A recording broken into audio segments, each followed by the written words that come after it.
हर कहानी में एक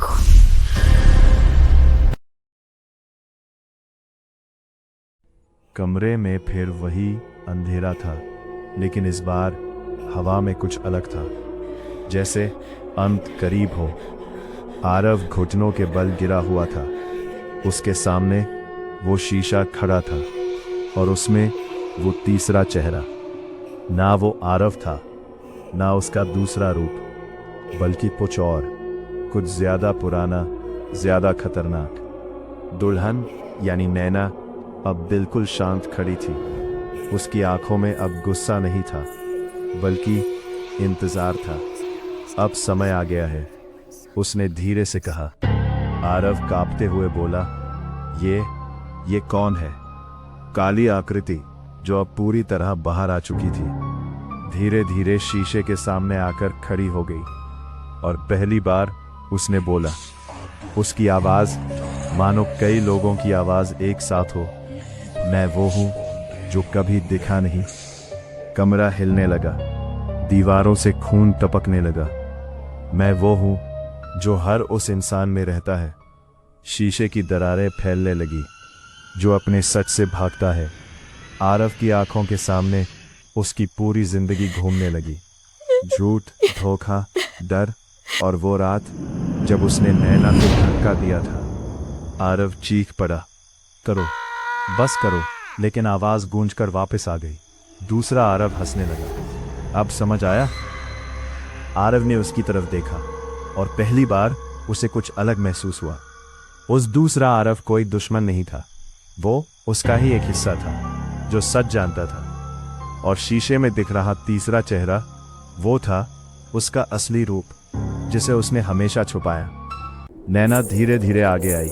इस शीशे में इंसान नहीं दिखते, सिर्फ उनका सच दिखता है।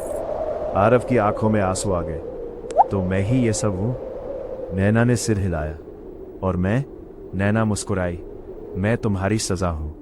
अचानक वो मंडप फिर से सामने आ गया। इस बार सब कुछ साफ था।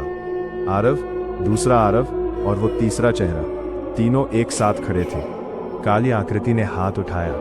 अब फैसला, कौन रहेगा और कौन मिटेगा।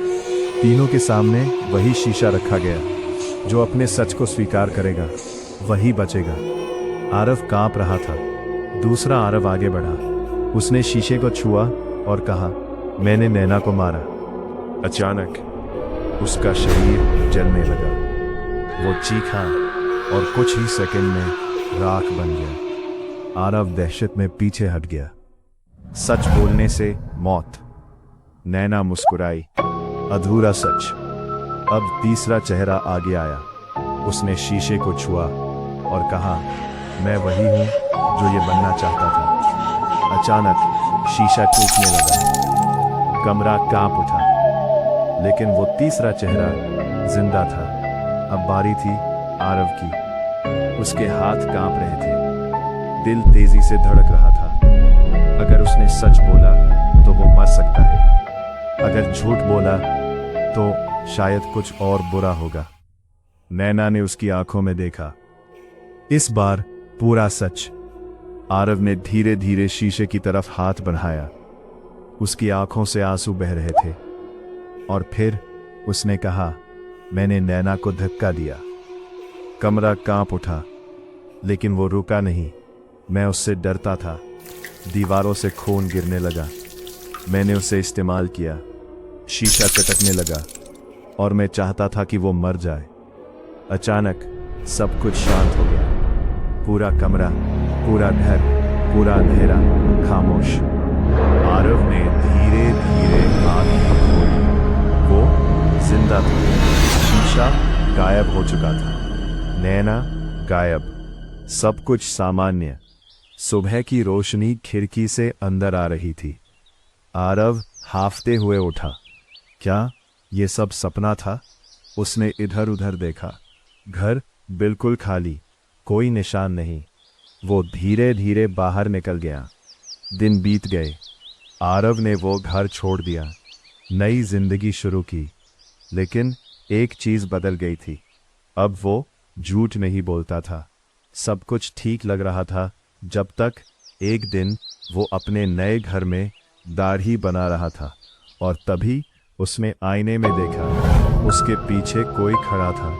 लाल लहंगा, घूंघट, नैना। आरव का दिल रुक गया।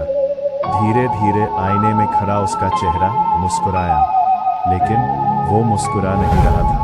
और तभी आईने में दिख रहा वो तीसरा चेहरा धीरे धीरे वापस उभरने लगा। नैना की आवाज गूंजी, सजा खत्म नहीं हुई।